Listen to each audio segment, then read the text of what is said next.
So the Bible, Old Testament, identified what are evils, what are okays, etc. So now when we take away the Bible, how do we determine what's good and what's wrong? Evil. Democracy. We have a principle here. Democracy, where the majority agree on something, that's what's good. If the majority don't agree, they feel otherwise, then that's what's bad. That's our principle.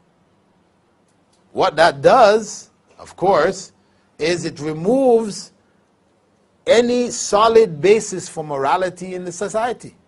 Because if the majority feels something is good today, it's good. If they think it's bad tomorrow, it becomes bad. What was bad today can become good. So, where is your basis?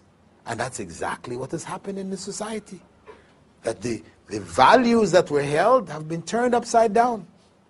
Before the 70s, if you asked anybody in the 60s, for example, about homosexuals, they would say, oh, bad people, corrupt, sick, an abomination unto the Lord, as in the Old Testament. And the psychiatrists considered them to be ill. They had all these treatments in their psychiatric manuals, electric treatment, drug treatments, all kinds of treatments for them. But by the middle 70s, things turned around. All of a sudden, you ask the average American, what's the case of homosexuals? They say, alternative lifestyles. It's just another way of living, Different strokes for different folks. That's how it's put, Who am I to say? I personally not, but they wanted to be that way. That's their thing. It's okay. And the psychiatric profession removed the illness of homosexuality from the book, and they replaced it with what? Homophobia. Those people who still have the nerve to consider homosexuals to be sick and, despicable, etc., these people are now sick. And they need to go to the psychiatrist and get, reprogrammed, corrected, right? And I don't know if you've been following the news, but recently I was banned from Germany for life, right? I gave a lecture in Germany, in Frankfurt, Germany. This is just 2 months ago. And alhamdulillah, big public lecture. After it, 17 Germans accepted Islam. Alhamdulillah. After that, on my way to the hotel, the German SWAT team came and surrounded the car and took me down to the police station and read me a manifesto from the mayor of Frankfurt saying, you are banned from Germany for life. Why? Because you advocate the execution of homosexuals.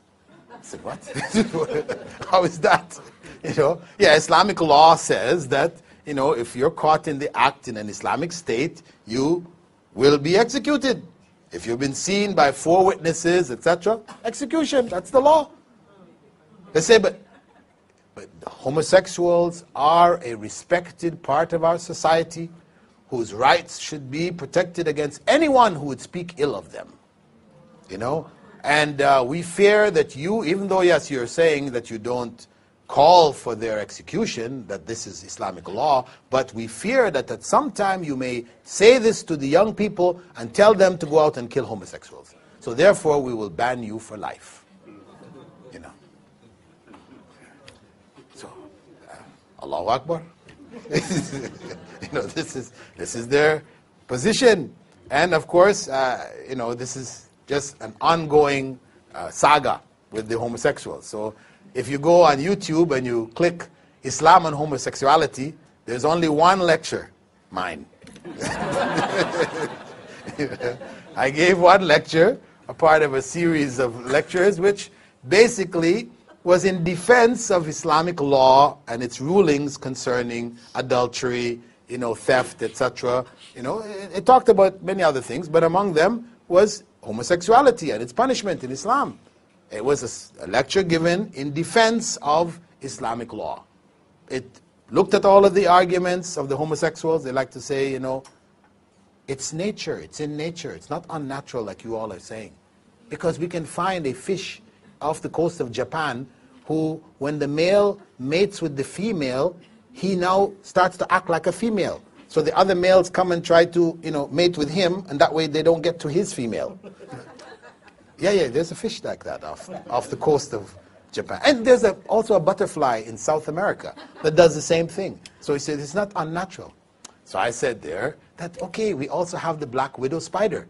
The black widow spider, when she finishes mating with her husband or mate, she kills him and eats him. So is that okay now? We say it's natural for wives if they, have that inclination to kill their husbands and eat them.